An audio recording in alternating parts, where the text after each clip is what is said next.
All right, I just want to cover some basics on printmaking. You guys have used stamps before. On the screen, there is just a couple examples.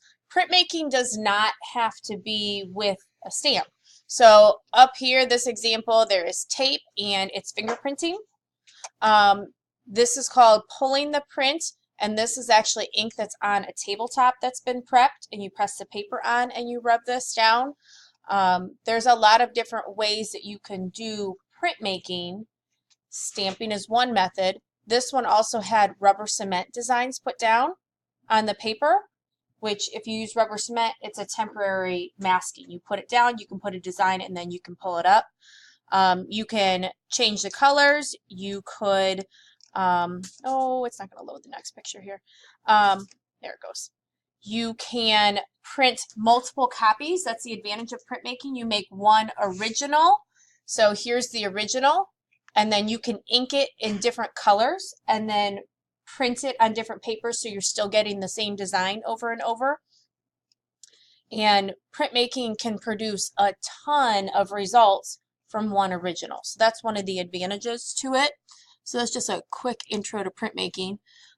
Materials that we have in the classroom, basic Mr. Sketch markers are awesome for printmaking because they stay wet for a while.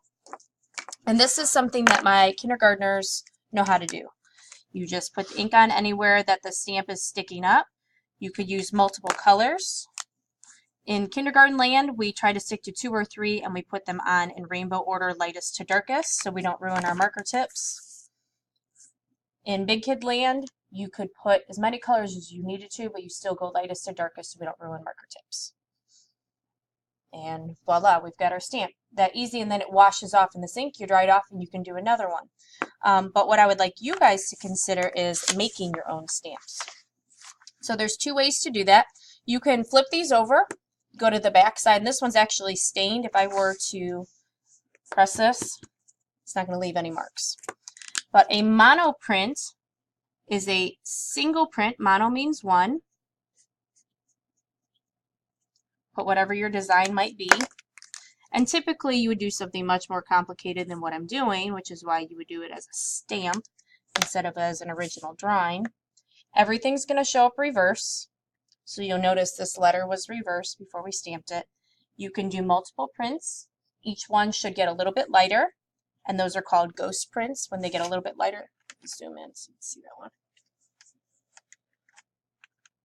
So the original print and then the ghost print, which can be a really cool background if you do a whole bunch of ghost prints. But in addition to that, you guys can carve your own stamps. So you can create an original with our carving tools. I'm just going to do a simple design for right now, but anything you can draw with a pencil, you can carve into a stamp. This is very similar to doing subtractive work in your clay, which is why I wanted to bring this up now. A lot of you are scratching into your clay, but it's a very similar method. You're taking away, and anything you take away does not print. And this can be your complete artwork, or it's just sometimes a really neat background to put underneath something. And then wherever you put the ink, that's what will show up. So that's just a fun way to play around with drawing, a subtractive way to play around with it. The other thing that we have available in the classroom for printmaking is we have these inks in the back of the room, and these are a much heavier, pastier ink.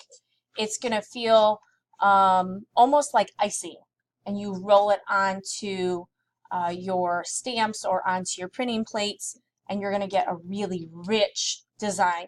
This is what was used in those pictures we were first looking at, and these are a lot of fun to mix. And then last but not least, oops, I forgot, this is an example of a carved stamp. Oops, upside down. But you'll notice the lettering is all backwards because when you stamp it, it'll turn out correct. So if you do any lettering or numbers, they would be backwards. I'll pass this one around. This is very hard. This is the original form of linoleum, like what you'd have on a floor. It's not flexible. We use soft cut in here, and it feels like an eraser, which is very forgiving. But I'll pass both those around. We also have I thought it was a funny name, Moo Carve, which is a new kind that we can experiment with. I haven't gotten to use this one yet.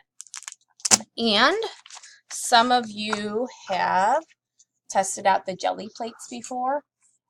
It feels, like Jello, which is where it gets, because there's gelatin in it, but it's a reusable surface that you can put the ink on and stamp over and over in different designs. And this book right here has a ton of different ideas in it.